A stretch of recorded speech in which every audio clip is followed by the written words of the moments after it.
இன்றைக்கி நம்ம கெட்டி சால்னா தாங்க பண்ண போகிறோம். இதுக்கு ஒரு குக்கர் அடுப்பில் வச்சுக்கிட்டு 4 ஸ்பூன் கடலெண்ணெய் விட்டுக்கலாம். இதில் வாசனை பொருட்கள்லாம் சேர்த்துக்கலாங்க. ஒரு அரை ஸ்பூனுக்கு பெருஞ்சீரகமும் சேர்த்துக்கலாம்.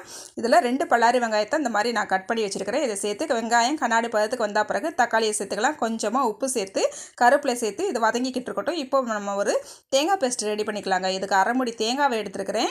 பாருங்கள், கசகசாவை ஒரு 1.5 ஸ்பூனுக்கு எடுத்து ஒரு 1/4 மணி நேரம் ஊற வச்சுருக்கீங்க. இப்போ இதையும் சேர்த்துக்கிட்டு கொஞ்சமாக முந்திரி பருப்பு சேர்த்துக்கலாம். ஒரு சின்ன பட்டை, சின்ன பூவு, 3 கிராம்பு, ஒரு ஏலக்காய், அரை ஸ்பூன் பெருஞ்சீரகம் சேர்த்து இதை ஒரு பேஸ்ட்டாக அடித்து எடுத்துக்கலாங்க. இப்போ தக்காளி நல்லா மசிஞ்சு வந்துருச்சு. இதுலேயும் 2 ஸ்பூன் இஞ்சி பூண்டு விழுது சேர்த்துக்கிட்டு நல்லா வதக்கி எடுத்த பிறகு கொஞ்சமாக மல்லிச்செடி, கொஞ்சமாக புதினா இலை சேர்த்து நல்லா வதக்கிக்கலாங்க.